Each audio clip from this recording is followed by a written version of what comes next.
I'm gonna give you a quick tip on beading a little girl's hair. A lot of times the beading process takes a long time. So what I do with my granddaughter is I basically made a bead post. And with this, I hand it to her and I just tell her to put the beads on it. So while I'm braiding her, she's filling these up.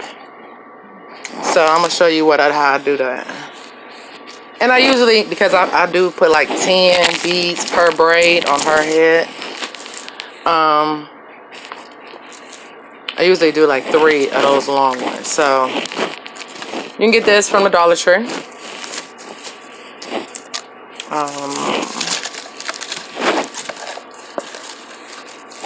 Okay, I'm not gonna do a real long one. I'll just do a medium size. Can't find my scissors right now, so. Now it's a loop. The end is gonna be free. So I'm gonna take one of the beads that I'm using. And I'm gonna put it on. And I'm just gonna knot that there. So that could be my base. So we know that the beads don't go past that part.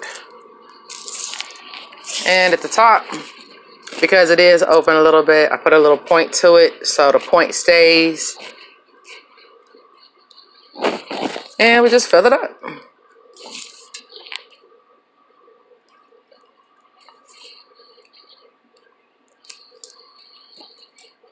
The older the kid is, the faster they get it done. But don't just have them sitting there. Have them do something with their time.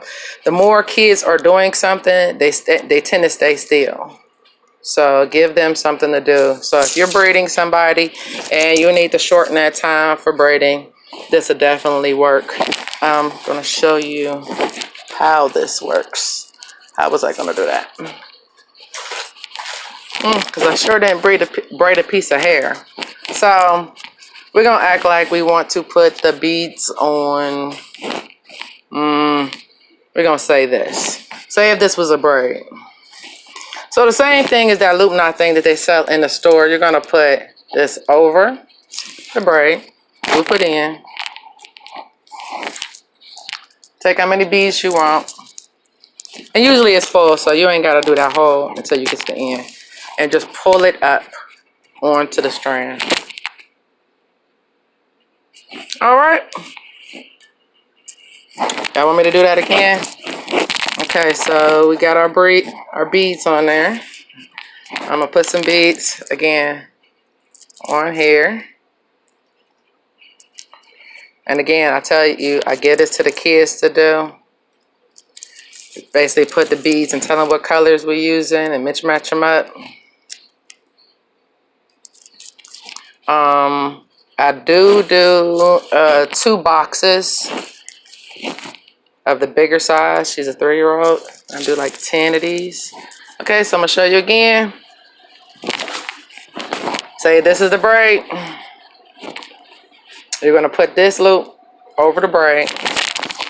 And just like the other tool that they sell in the store that just allows you to put like 10 beads on it, you're gonna push that up. It's automatically gonna fold the braid. So usually if the braid is too thick, wherever the thinner area is, that's the area to fold for you to pull the beads up on. If you try to do it on a thicker part, it's gonna hurt. You're trying to push it up and you're gonna have your customer flinching like that. All right, that's just my tips for beads. Fasten your service, make your service faster so you get your customers in and out and the more money you can make.